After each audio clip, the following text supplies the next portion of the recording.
Boa noite, turma. Tudo bem com vocês? Antes de, Boa noite, professor.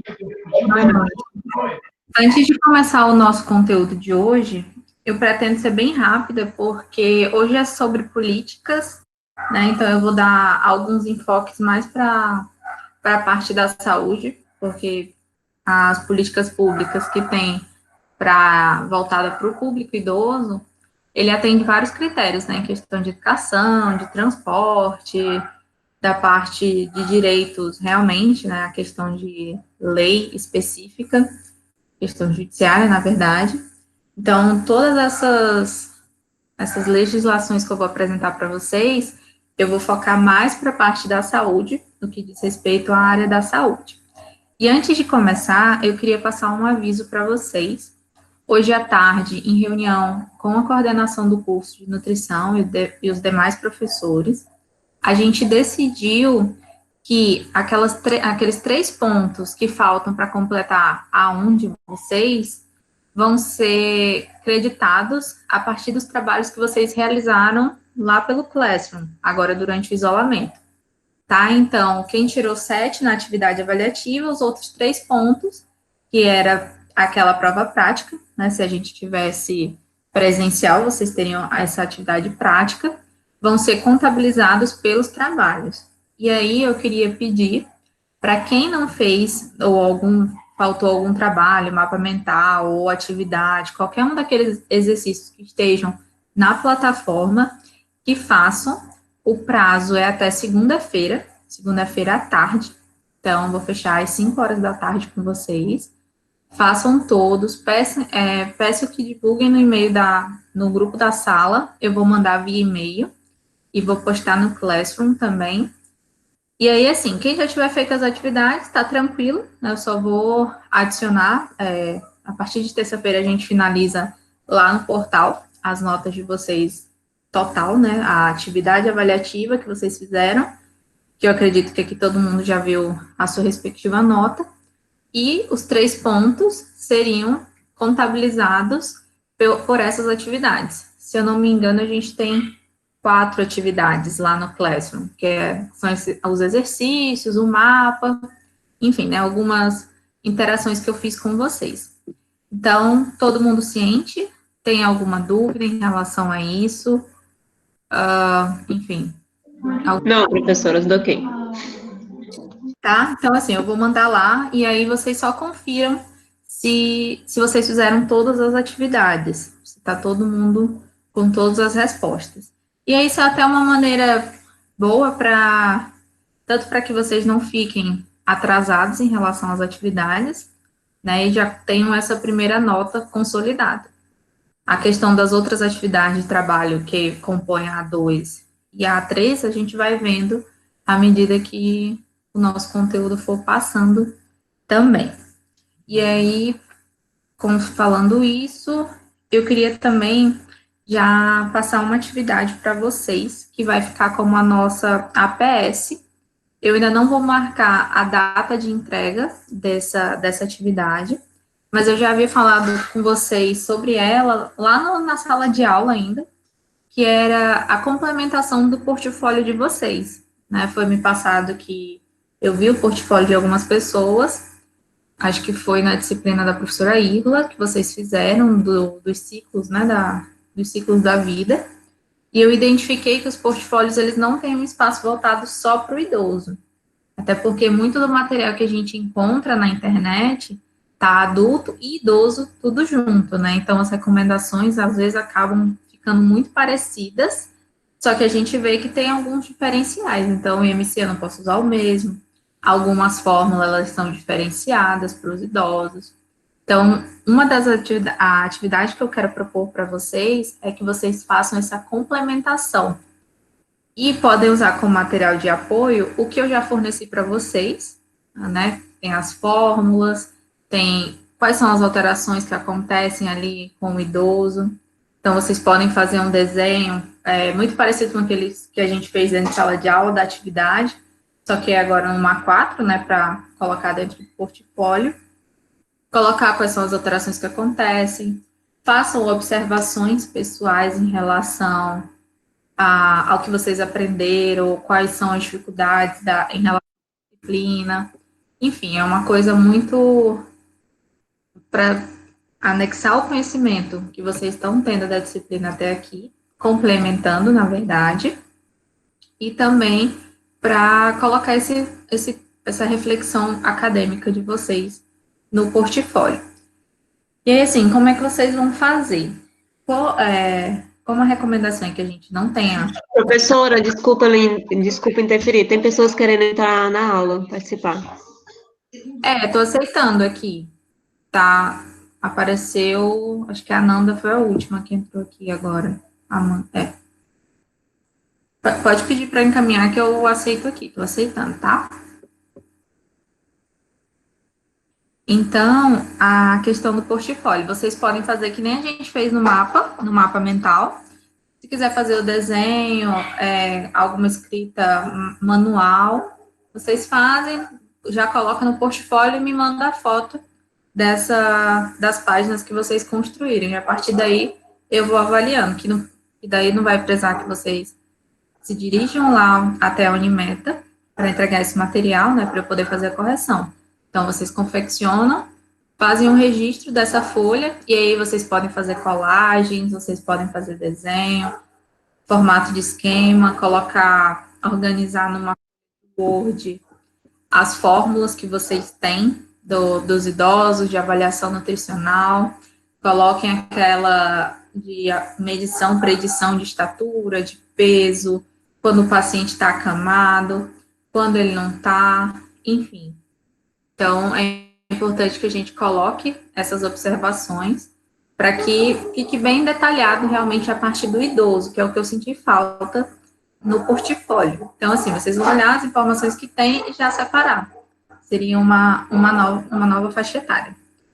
E aí, como eu falei, por enquanto eu não vou colocar como uma data de entrega, mas à medida que vocês já forem finalizando, já podem ir tirando as fotos e me encaminhando, que a gente vai conversando para ver se eu dou mais alguma sugestão do que vocês precisam acrescentar e tudo mais. Nanda, professora, a senhora vai mandar... Sim, vou mandar colocar específico e vou tentar fazer um rascunho numa folha para ver como é que isso vai ficar organizado. Se eu não me engano, eu ainda tenho meu portfólio aqui também, e aí eu vou mandar algumas fotos e orientação, né? O que eu quero direitinho que vocês coloquem. Mas é dando continuidade ao portfólio que vocês já têm, tá? Não estou pedindo para vocês fazerem um novo. É só para acrescentar. Porque pelo que eu percebi, olhando de alguns colegas, está tudo junto, adulto e idoso. Então, é importante que a gente coloque diferenciado, mesmo que nos materiais que a gente encontre na internet, fique tudo junto. Às vezes, a tabela de fórmula de peso ou cálculo de TMB tá por faixa etária, né? Então, tem ali crianças, adultos, idoso. Então, só para a gente diferenciar, para quando vocês estiverem em estágio, ou então na clínica atendendo, você já tem esse material separado, já está bem mais individualizado. Então, é só uma complementação do portfólio que vocês já têm. Então, não precisa comprar nada mais novo, não precisa criar nada do zero. É só uma complementação com as informações adicionais. E aí, como eu disse, vocês podem usar o material de apoio que eu encaminhei e também o de referência, né, que eu tenho utilizado, que é o Vitolo e o Krause. Eu acredito que vocês já têm um iXerox que eu disponibilizei no início da aula. Mas, de qualquer forma, eu vou mandar no e-mail bem explicadinho para vocês. Mais alguma dúvida em relação ao portfólio?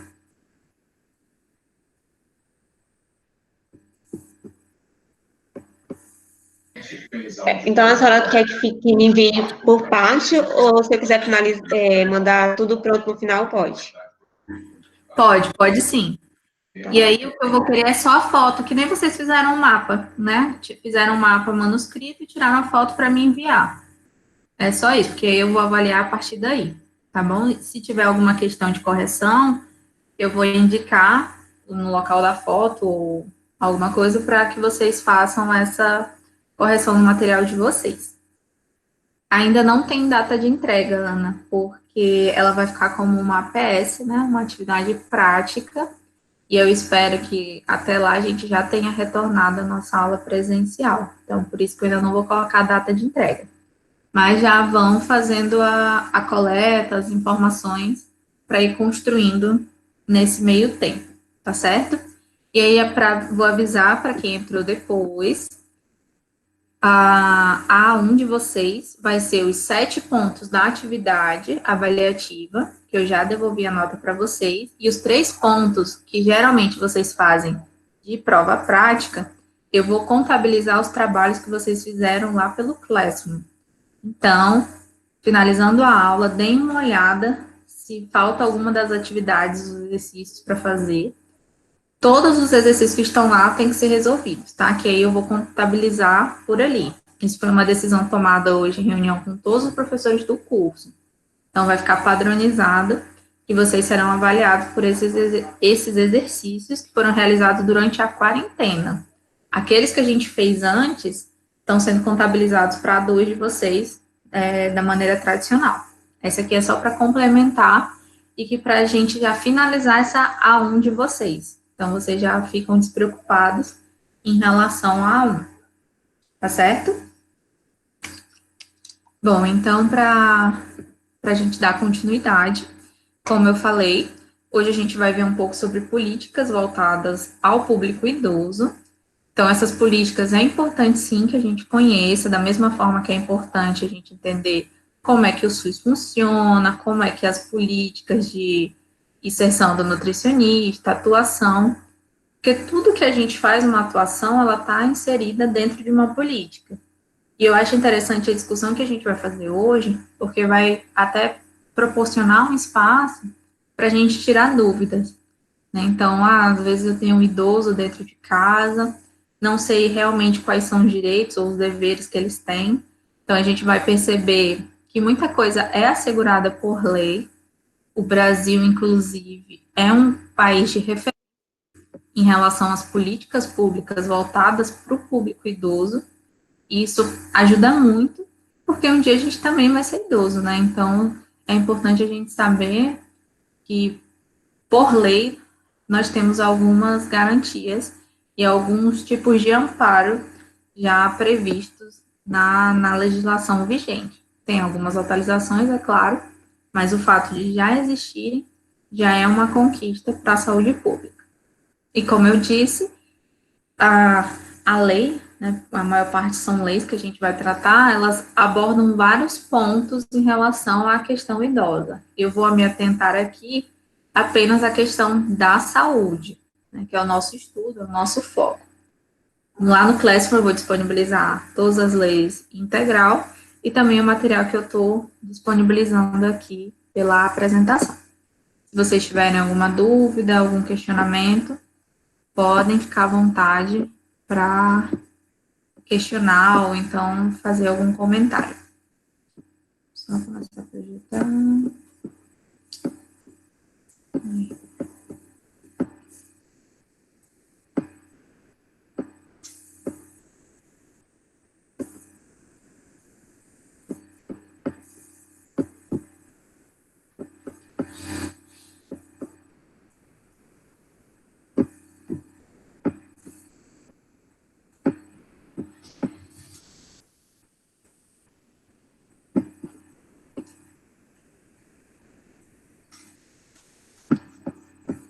Todo mundo está conseguindo visualizar a tela?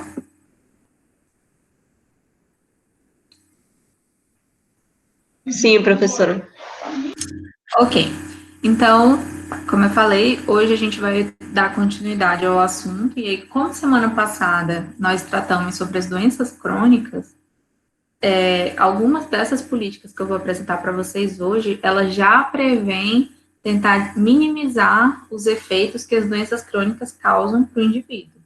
Então, só recapitulando, semana passada a gente viu sobre o diabetes mellitus e a hipertensão arterial, muito voltada para os idosos especificamente.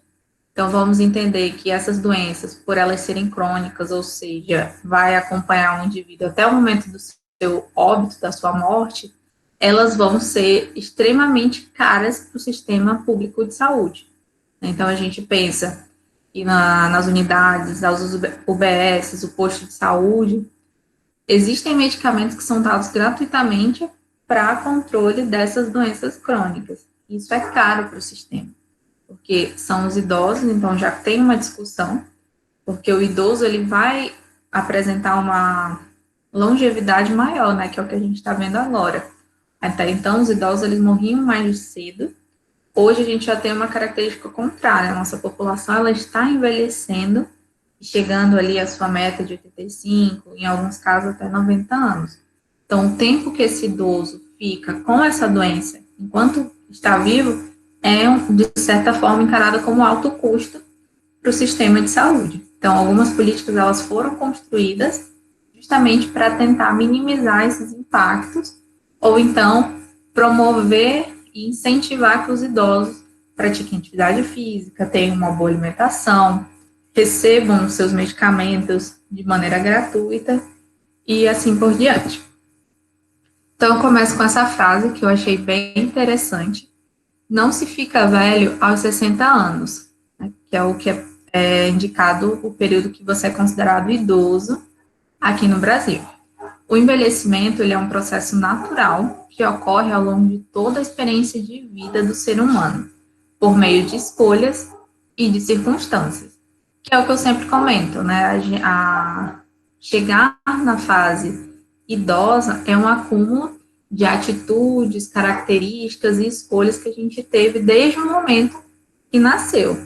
A maneira pela qual o nosso estilo de vida foi colocado para nós vai influenciar diretamente a maneira pela qual a gente vai chegar ao nosso período de envelhecimento.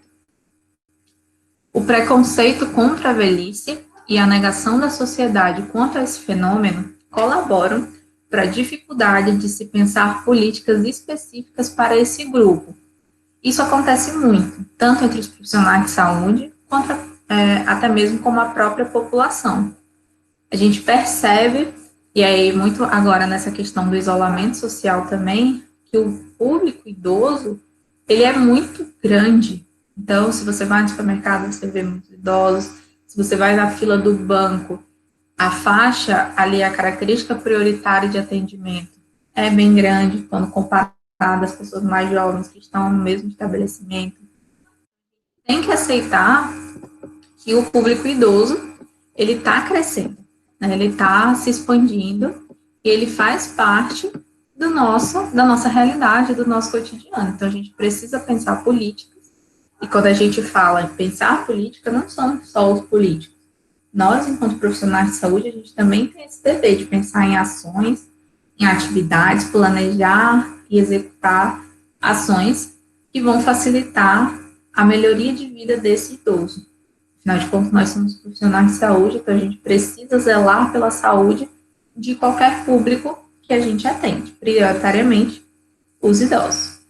Então, para finalizar, ainda há os que pensam que se investe na infância, então a gente tem que ter muito mais suporte para as crianças, porque elas são o futuro, mas consideram que é um gasto a velhice. Então, será que realmente é um gasto? A gente precisa fazer essa reflexão.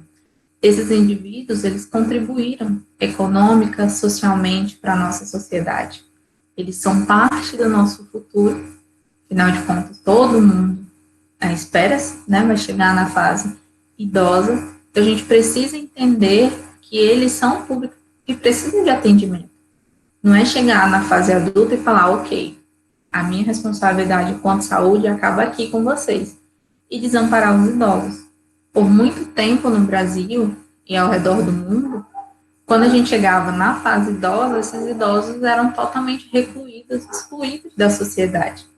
Eles eram afastados. Tanto que hoje a gente ainda tem resquícios dessas instituições, né? Então, os lares de abandono que eram colocados e que hoje são lares de repouso ou descanso dos idosos, são um resquício dessa atitude que a gente tem de achar que quando você chega na fase idosa, você não é mais útil, nem para o seio da família, nem economicamente. Então, você coloca eles à margem, tenta minimizar ou excluir que você não tem um idoso na sua família. Alguma dúvida até aqui?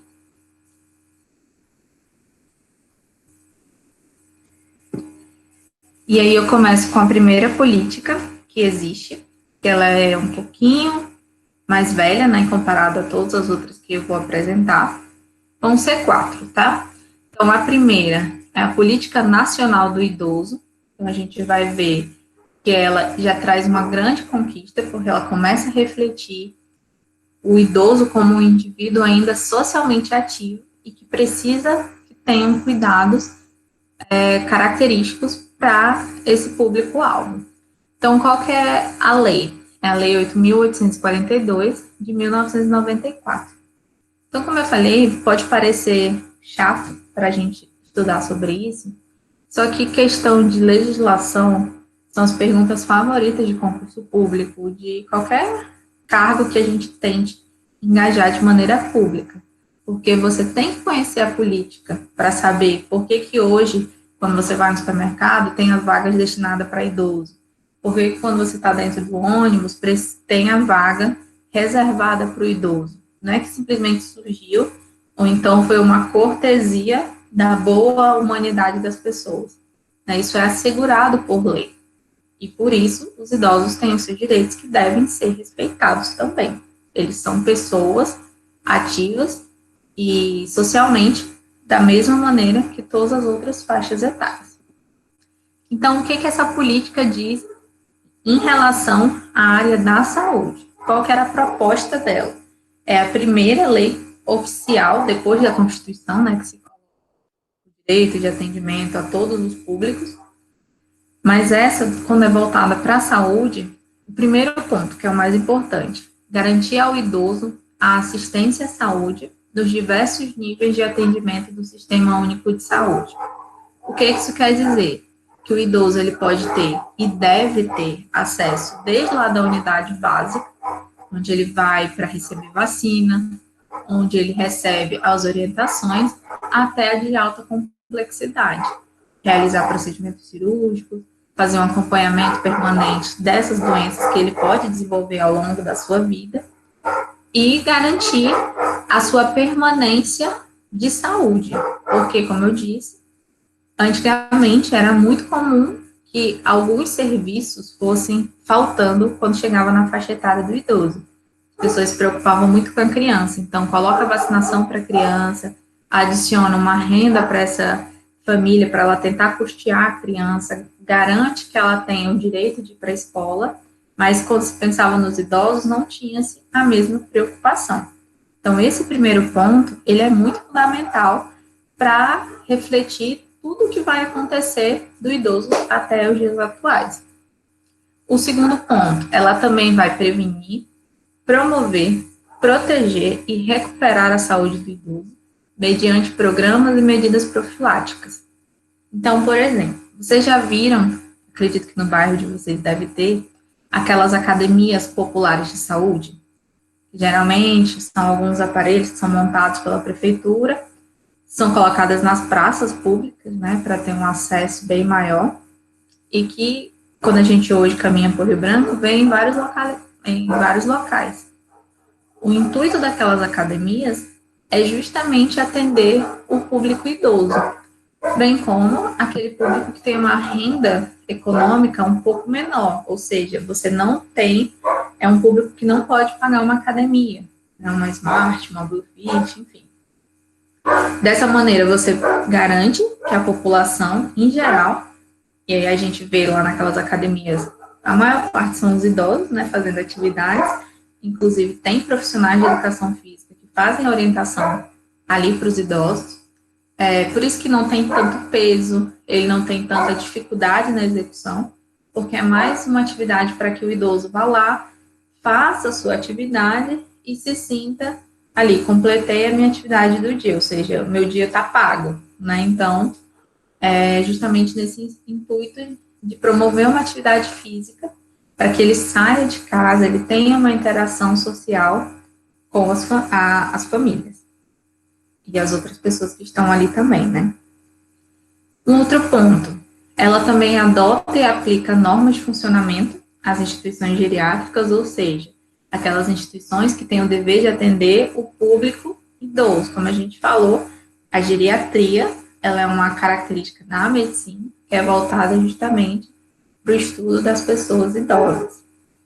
E aí eu tenho a fiscalização dos gestores do Sistema Único de Saúde, ou seja, o Lar dos Vicentinos, por exemplo, né, que é a casa mais conhecida aqui em Rio Branco. Será que elas estão atendendo todas as políticas? Está garantindo que os idosos que estão ali têm alimentação? Estão recebendo cuidados pessoais, que é o mínimo do ser humano, da maneira correta? Eles estão desenvolvendo atividades paralelas de recreação, jogos, vão para um clube, assistem a algum tipo de programa que distrai, né, a realidade deles, enfim. Isso é tudo configurado e procurado acompanhar como renda do Sistema Único de Saúde. Por mais que algumas instituições recebam, né, dinheiro para que a família mantenha aquele indivíduo ali, mas a maior parte deles estão inseridos de maneira gratuita. E aí também elabora normas de serviços geriátricos hospitalares. O local onde esses idosos serão hospitalizados, tal, obedecendo a legislação, eles comportam, tem a questão do acesso da maneira adequada, um quarto que o idoso pode ficar, será que não tem várias escadas, está em outros andares, então vai dificultar o acesso desse idoso para o serviço de saúde que ele precisa? Então, tudo isso começa a ser pensado no ano de 94. Hoje, para a gente, pode parecer assim, que é uma realidade muito distante. Nossa, claro que isso poderia ser pensado. Mas, mesmo com a legislação vigente, a gente ainda percebe que muitos desses idosos não são acolhidos da maneira correta, eles ainda enfrentam dificuldades quando procuram um atendimento. Então, a gente tem que ter sempre essa preocupação, enquanto cidadão, não só como profissional de saúde, se preocupar também. Não é só porque ele não é da minha família que eu não tenho que me preocupar se o direito dele está sendo preservado e respeitado. Eles precisam e tem que estar condizente. Alguma dúvida até aqui?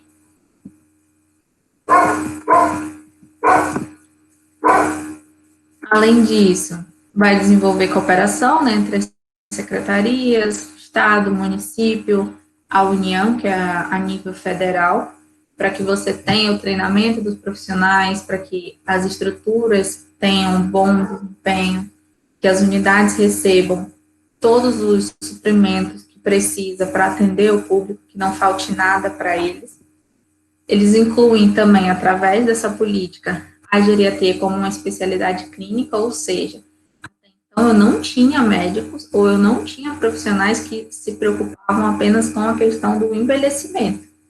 Era como se a gente fosse procurar atendimento médico e só tivesse um clínico geral, que atendia desde crianças até os idosos, mas não tinha uma conduta específica para o público idoso, né? Então, isso é bem interessante, é uma conquista muito importante. Se você se especializa naquela área, é importante, né? E você consegue prestar um atendimento bem mais correto. Fica até uma dica, aqui em Rio Branco a gente tem pouquíssimos profissionais nutricionistas que atuam para essa área da geriatria. A gente vê muito clínico materno-infantil, ou então voltado a cuidado de transtornos alimentares, mas o nutricionista voltado para o idoso, para o atendimento do idoso, são raros. Então, fica até como uma oportunidade para vocês que estão se formando, pensar se não querem enveredar para essa área de atuação, que é o público idoso. Além disso, essa política, ela vai detectar questões epidemiológicas, né, das doenças de idoso, para promover ações de prevenção e tratamento. Então, o que são essas características epidemiológicas? Na cidade de Rio Branco, eu percebi que os idosos estão desenvolvendo muitos números de câncer, quadros de câncer. Ok, faço o meu registro e coloco nos sistemas de saúde. Lá em Cruzeiro do Sul, os idosos têm mais problemas com quedas, por exemplo. E aí eu vou lá, faço esse meu registro também. E a partir daí, começa a ser estudado quais são as ações e políticas que eu posso fazer para tentar diminuir o impacto e promover uma melhor adesão desse paciente, desse idoso, uma maior autonomia dentro da realidade dele e do município, para que ele seja amparado e para que ele se sinta é completamente atendido pelo sistema geral. E eu também crio serviços alternativos de saúde para o idoso. Academias, ou então até os espaços de recreação, o Senadinho, aqui em Rio Branco, que é tão conhecido, né, que é o espaço que eles têm para fazer atividades lúdicas, o exercício que eles estão ali, fazem as danças e tudo mais, né, então isso também é uma espaço voltada e para o público idoso, realmente. Então, essa é a política. Então, quando eu falo de política, você ainda estava traçando os objetivos para começar a alcançar essas metas que eles estabelecem. E aí, a partir de 2003, então percebam que de 94 até 2003, a gente tem um intervalo bom aí, né, praticamente de 10 anos, entre a promoção da política até o fato de realmente ela ser colocada em prática. Então, no ano de 2003, através da Lei 10.741, cria-se o Estatuto do Idoso. E vocês vão perceber que esse estatuto ele é extremamente importante para esse público. Então, tudo que a gente conhece hoje de direitos e deveres do idoso, ele vai estar muito atrelado a esse estatuto. Da mesma forma que tem o Estatuto da Criança e do Adolescente, né, a gente também tem esse estatuto voltado para o idoso, para respeitar, obrigar, por ordem de lei, que o cuidado do idoso ele seja valorizado. E aí a gente vai perceber que vocês conhecem muitas coisas aqui do Estatuto de Idoso.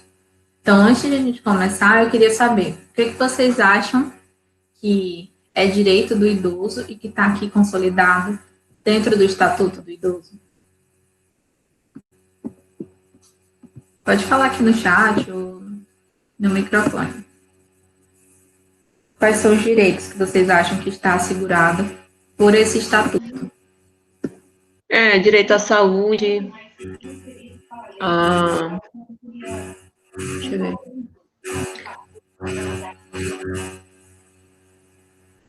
O que mais? Um bem conhecido, assim, bem do nosso dia a dia.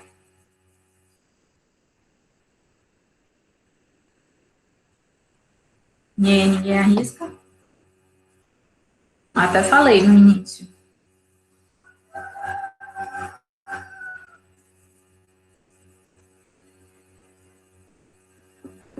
Preconceito, não, peraí. Não, os direitos que são assegurados. Eu vou em tal canto e isso é assegurado porque está lá dentro do estatuto.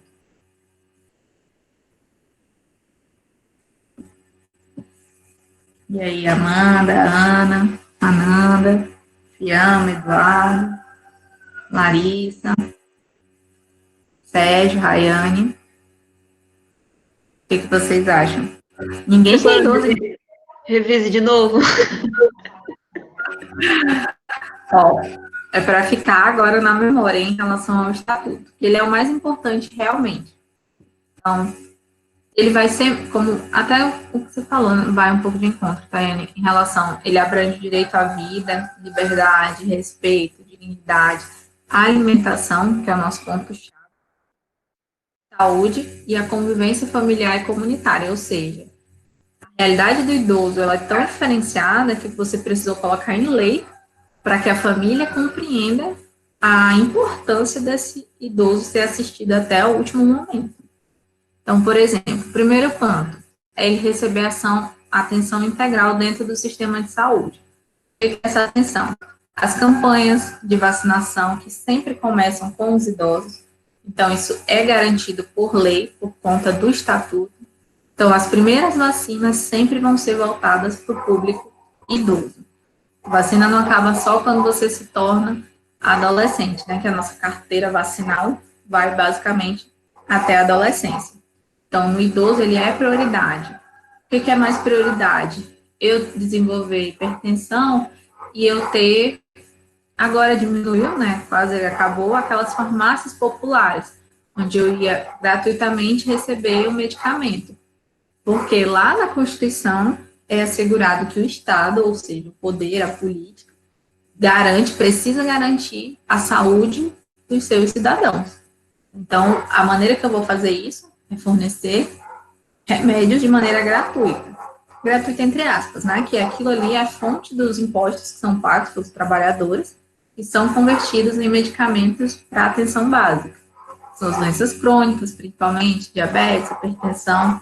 Por isso que eu falei na aula passada que nos postos de saúde, quem é diabético tem o seu registro e ele recebe aquele glicosímetro para fazer as aferições, recebe muitas vezes o medicamento também, recebia a insulina para fazer a aplicação diária.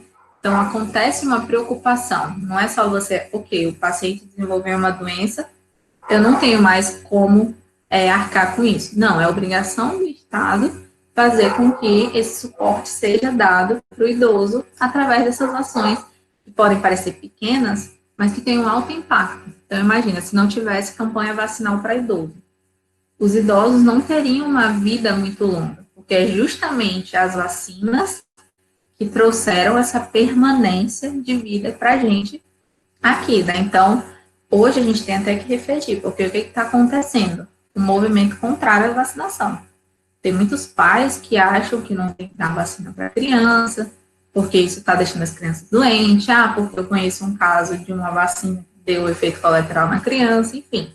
A gente tem que entender que nós somos profissionais de saúde, as vacinas, elas têm sim os seus benefícios, e isso aí é claro, é só comparar um período com o outro. Antigamente as pessoas morriam mais das causas mais tolas possíveis, justamente porque não tinha cobertura vacinal. Então, hoje a gente tem cobertura vacinal para praticamente tudo.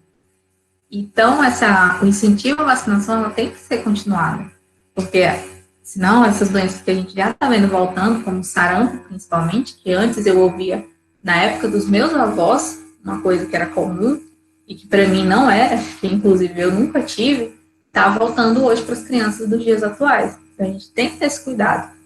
E os idosos, eles são um público que merecem atenção também. Vacina para gripe. Muitas pessoas não tomam, mas para o público idoso é extremamente importante. O idoso, a gente viu, o pulmão dele vai diminuindo a funcionabilidade, ele fica mais propício a desenvolver pneumonia, tuberculose. Então, isso com vacina e o cuidado que o posto de saúde ou o hospital pode dar, já garante que ele viva mais alguns anos, né? Então, tudo isso é assistido pelo SUS. Então, a gente também tem que ser defensor do SUS, porque por mais que ele tenha problema, por mais que ele tenha falhas, por mais que tenham pessoas corruptas gerenciando esse sistema, ainda assim ele é muito importante. Os Estados Unidos não têm um sistema público de saúde. E lá, teoricamente, praticamente as pessoas têm que escolher qual órgão, caso eles tenham sofrido um acidente, eles vão ter que fazer a operação, se são mais pessoas da mesma família, quem que eles podem custear, porque tudo é pago. Então, querendo ou não, a gente ainda recebe muita coisa gratuita do sistema de saúde. Segundo ponto, que é muito importante, o Estatuto do Idoso garante que o idoso ele tenha um acompanhante em caso de internação ou até mesmo de observação em hospital. Por quê? Primeiro, porque todo mundo tem esse direito de ter um acompanhante. Né? Você precisa ter alguém ali para te dar amparo no momento que está sendo realizado o procedimento cirúrgico, ou então locais que vão te deixar propícios ou vulneráveis e você não está na sua casa. Então, você tem direito a esse acompanhante sempre. E no caso do idoso é 24 horas. Então, tem aquela coisa, acabou o momento de visita, não posso ter mais um acompanhante dele aqui. Tem que ter. Porque se eu tenho um idoso que tem uma autonomia dificultada, ele não consegue ir ao banheiro sozinho, então ele precisa de alguém. Ele vai ter que chamar um enfermeiro para poder ir? Não, ele tem que ter um familiar, um acompanhante lá, dentro do hospital, em todas as etapas, acompanhando e garantindo que o atendimento vai ser feito da maneira correta. Um outro ponto, ele pode exigir proteção sempre que seus direitos estiverem sendo ameaçados ou violados. O que acontece muito? Idoso que sofre golpe da família, porque a família vai lá, faz procuração, começa a receber o dinheiro pelo idoso e não passa para o idoso, ou então sofre maus tratos dentro da família, dentro da casa, não é assistido, passa fome, não tem os cuidados de higiene mantidos. Então, ele pode recorrer à justiça, justificando maus tratos e que seus direitos estão sendo negados. porque ele está dentro do seio familiar e isso tudo está acontecendo.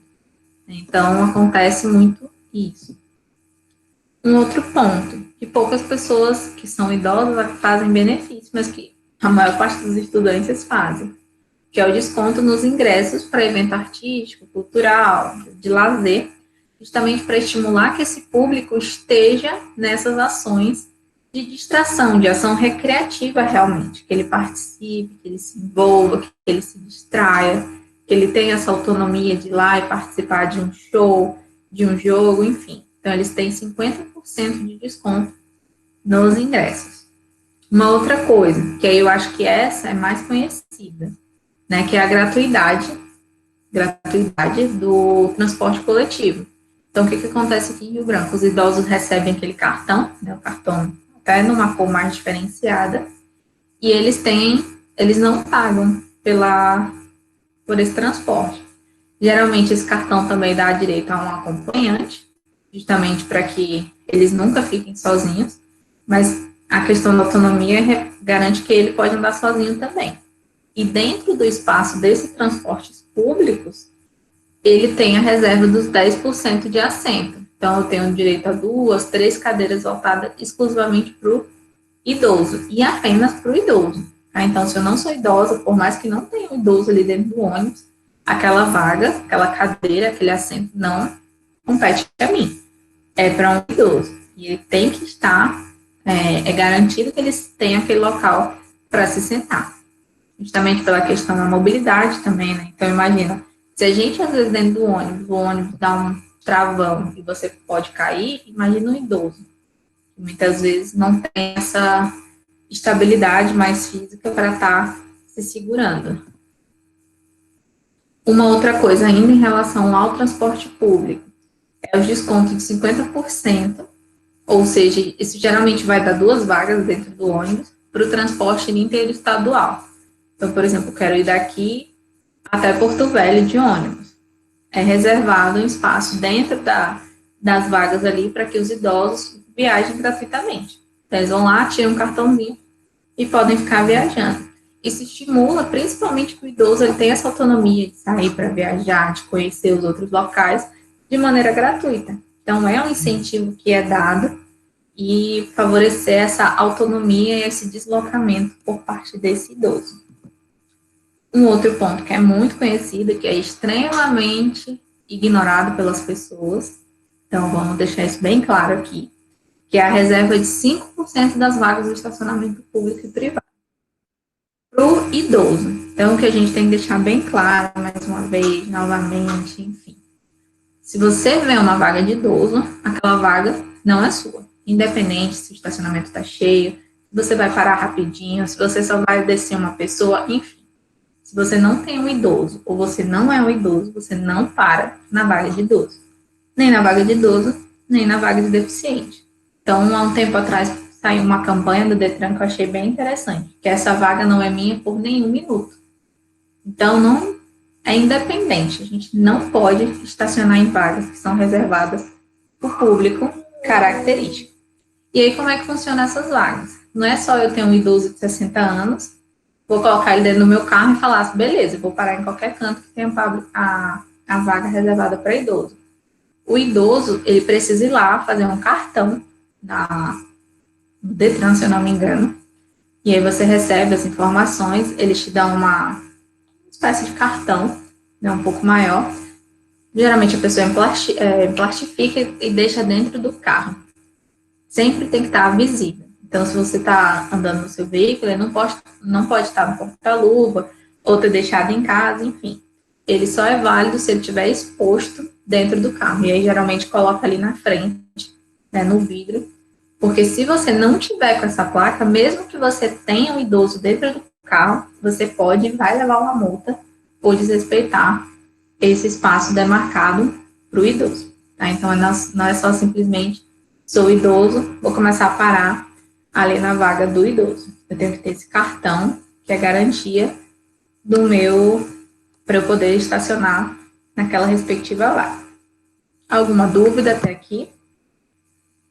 Acho que muito desses direitos, querendo ou não, a gente já tinha um pouco de conhecimento, né? Só não sabia qual que era a legislação específica que garantia aquela situação. E aí, um outro ponto, prioridade na tramitação de processos.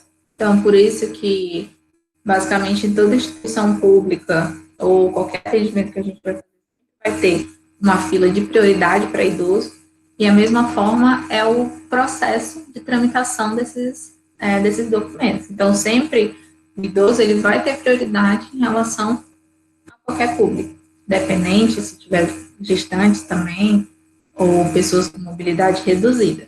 O idoso ele sempre entra na prioridade de tudo. O outro ponto é o direito de receber o benefício de prestação continuada a partir dos 65 anos de idade, desde que não possua meios para prover sua própria subsistência ou tê-la provida pela família. Ou seja, você se aposentar, receber um valor mínimo do Estado, mesmo que você não tenha conseguido trabalho formal durante a sua vida, ou você não tenha, enfim, exercido algum tipo de fonte remuneratória. Então, você ganha esse benefício. É aquilo que geralmente os idosos falam, vou receber minha aposentadoria, então vou receber o meu salário. É justamente isso, o governo ele prevê esse recurso para que o idoso ele tenha condições, pelo menos, de comprar remédio, a sua própria alimentação, né, quando chega na fase idosa. Por último, o direito de 25% do acréscimo na aposentadoria por invalidez, em alguns casos específicos, né? Então, eu sou um trabalhador e aí aqui eu tenho carteira assinada, por exemplo, e aconteceu algum tipo de invalidez. Sofri um acidente, sou diabético e por algum motivo me deu pé diabético, por exemplo, e eu tive que amputar minha perna, meu pé, enfim, isso é considerado como alguns casos de invalidez que inviabiliza que aquela pessoa continue trabalhando da maneira normal. Então, ela é considerada aposentada e ganha esse acréscimo, né, de 25%. E aí, a terceira e penúltima política é o Pacto pela Vida. O Pacto pela Vida, ele nasce essencialmente só para garantir a nossa próxima política. Então, ela é uma portaria, ela não é nem uma lei. Ela é feita de 2006. Qual que era o impacto dela para a saúde? Esse Pacto pela Vida envolvia várias áreas, questão de ambiente, educação, saúde, transporte, mas como eu falei, a gente está visualizando aqui a questão, os pontos voltados à saúde. Então, foi um compromisso dos gestores do SUS em torno das prioridades que apresentavam o impacto lá na saúde da população brasileira. Então, qual foi a reflexão?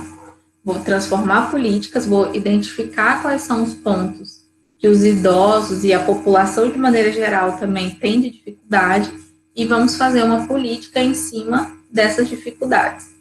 E aí, um dos pontos que é colocado como atenção prioritária para a política que vai ser criada através desse pacto é a saúde do idoso, que até então existiam algumas políticas, né, a gente pode perceber isso no Estatuto do Idoso, mas que não garantiam pontos essenciais em relação à saúde propriamente dita.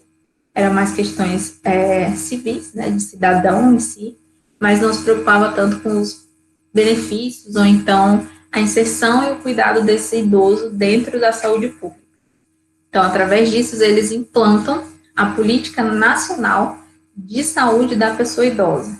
Lá na primeira, a gente viu que era a Política Nacional da Pessoa Idosa, ou seja, tudo que se tratasse do universo do idoso estaria dentro daquela política. Essa aqui, ela está especificada para a área da saúde. Então, buscando atenção integral. Em qualquer momento que esse idoso procure um atendimento médico, nutricional, de enfermeiro, fisioterapia, odontologia, que é muito importante, é o que a gente vê, acho que mais atuando dentro dos postos de saúde, estariam previstas e beneficiadas dentro dessa política.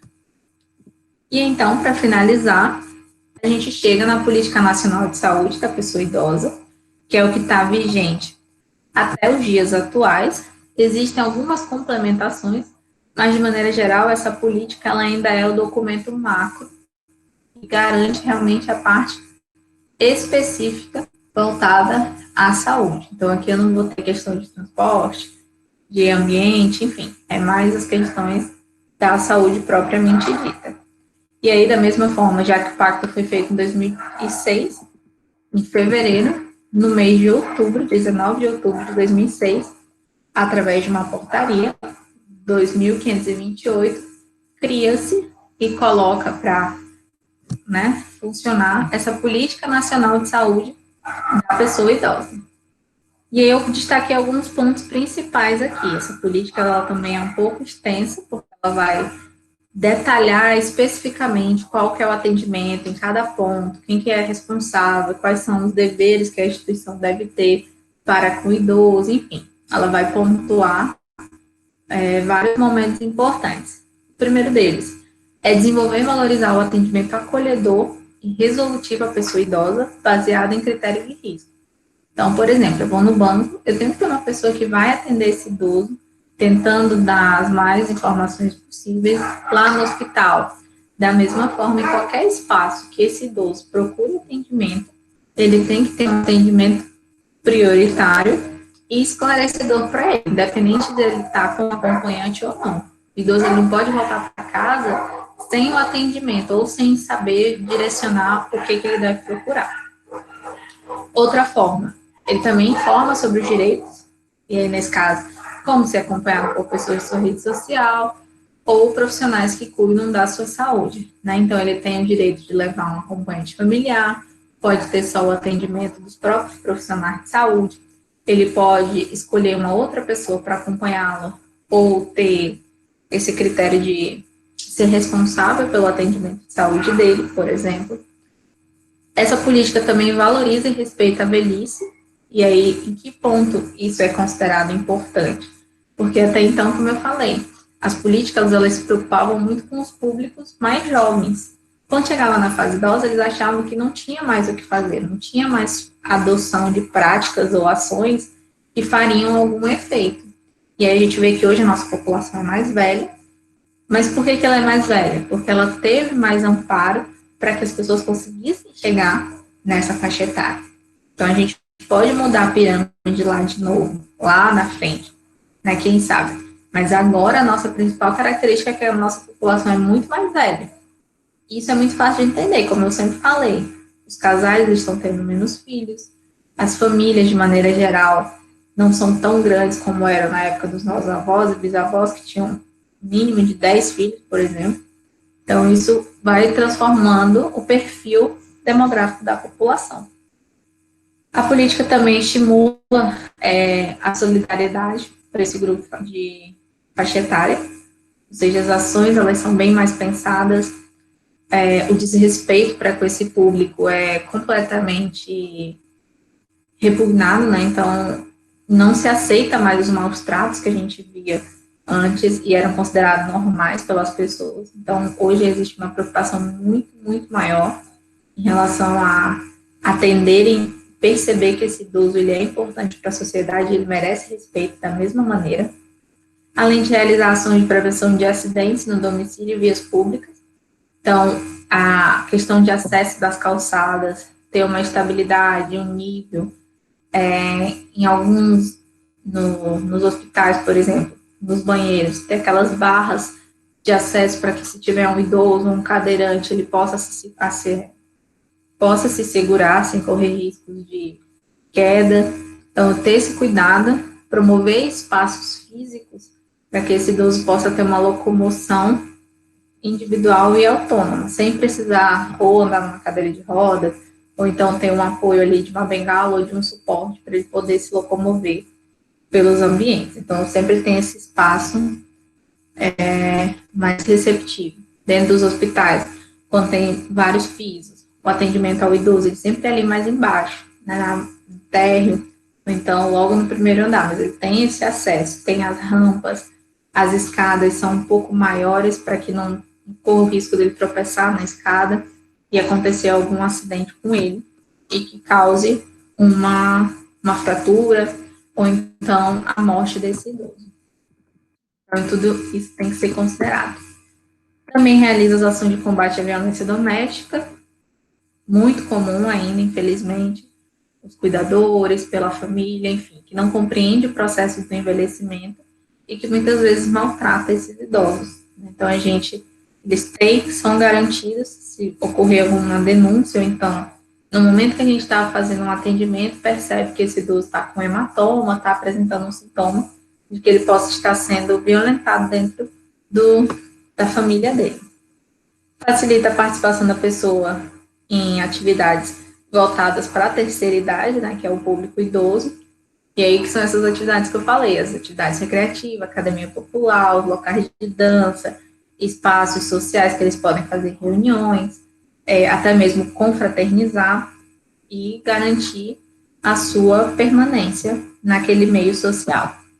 Esse ponto que é muito importante, que eu até grifei aqui, informar e estimular a prática de nutrição balanceada.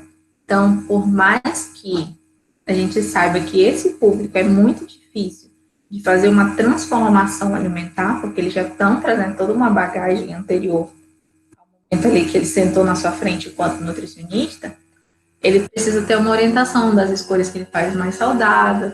Eu tenho constipação, o que é que eu posso comer? Eu não consigo beber muita água, será que isso é normal? Enfim, ele vai ter uma orientação adequada para a faixa etária dele. Outra questão, a orientação do sexo seguro, como eu disse, e vai ser tema da nossa próxima atividade, semana que vem, que a gente vai fazer o estudo de caso em relação às infecções sexualmente transmissíveis. Então, entender que esse público, ele ainda é, sim, um público sexualmente ativo, e, da mesma maneira, tem que ter campanhas voltadas para a prevenção de doenças, né, das infecções sexualmente transmissíveis. Por mais que muitos deles não tenham mais a questão da reprodutividade, mas o fato de eles, às vezes, terem vários parceiros de maneira indiscriminada, faz com que eles possam desenvolver algum tipo de doenças ou infecções. Além também da questão da imunização, vai ter campanha de vacinação. Começa a divulgar por que tem aquela campanha, qual é o interesse, quando que é o período, dá prioridade para que eles sejam os primeiros, e estimular os hábitos de vida saudável, prática de atividade física, se alimentar melhor, participar de atividades recreativas, enfim, deixar esse indivíduo ter uma saúde melhorada. Além de realizar ações motivadoras ao abandono de álcool, tabagismo e sedentarismo, que também é muito comum voltada nesse público. Às vezes a gente encontra um paciente que é hipertenso, e aí lá fazendo a anamnese, a gente pergunta, o senhor é tabagista? Aí ele, sim. E aí você vai ver, o retrospecto, ele é tabagista basicamente desde a adolescência. Então a gente tem que ter as orientações, existem políticas específicas para o abandono dessa prática. Da mesma forma do álcool ou de outros possíveis drogas que esses idosos possam fazer uso também. E, finalizando, estimular programas de prevenção de agravos de doenças crônicas não transmissíveis, que é o que eu falei justamente, eu desenvolvi a doença crônica e agora o sistema ele vai ter que arcar com aquele indivíduo enquanto ele estiver vivo. Então, quais são as maneiras que eu posso facilitar a vida desse paciente? Dando remédio, dando instrumento, fazendo campanhas para que a família e outros idosos percebam a importância de ter hábitos mais saudáveis para justamente não desenvolver aquela doença e não ter mais um gasto para a saúde pública. Lembrem, como ela é uma doença permanente, até o último momento vai estar sendo gasto, investido dinheiro com aqueles indivíduos. Implementar as ações que contrapõem atitudes preconceituosas, ou seja, essas campanhas que a gente vê de respeito ao idoso, de inserção do idoso nas atividades, retorno, por muitas vezes, desses idosos para trabalhos remunerados, enfim, ter esse contato e desmistificar alguns tabus que ainda permanecem, de maneira geral, na sociedade quando é relacionado ao idoso. E principalmente, nesse ponto aqui, que o envelhecimento ele não é sinônimo de doença. Inclusive, eu até gosto de falar que eu considero que tem alguns idosos que são mais saudáveis do que eu, por exemplo. Então, a gente tem que entender que tem essa autonomia. Cada idoso vai chegar na fase da velhice de maneira diferenciada.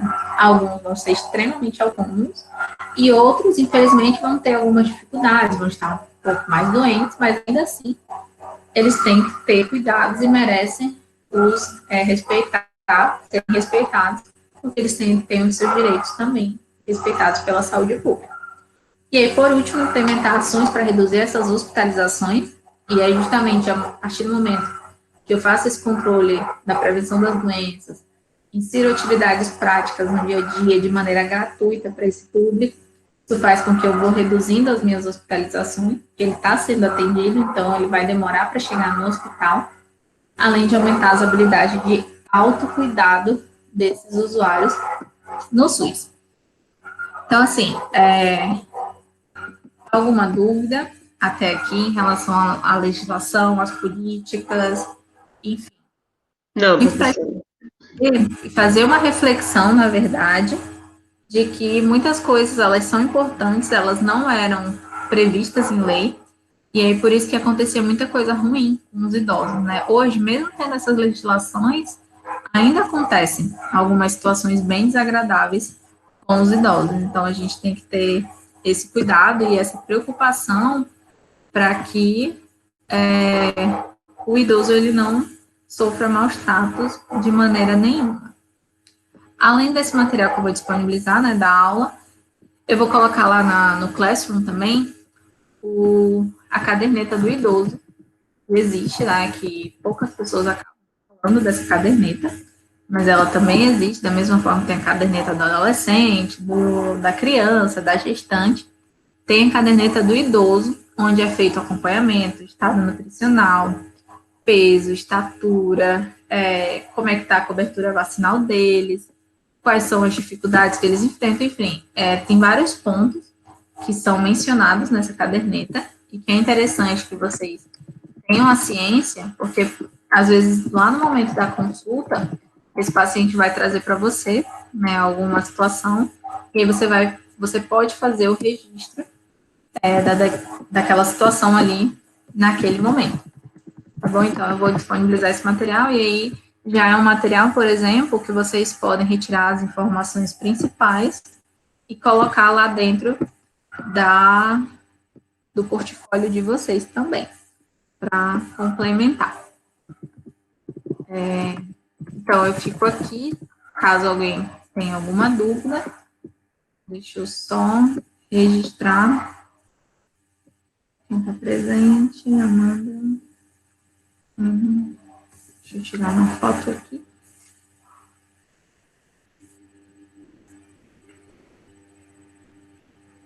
Então, é isso, gente. Eu finalizo e aí vou mandar as instruções do portfólio para vocês lá no e-mail e lá no Classroom, tá bom? Não deixem para construir na última hora e passem informação para o colega de vocês que quem não realizou todas as atividades, aqueles 3 pontos vão ser avaliados através desses exercícios, tá certo? Se alguém tiver alguma dúvida, pode me procurar. Tá bom, professora. Boa noite. Tá certo, então. Boa noite, gente, para todos vocês.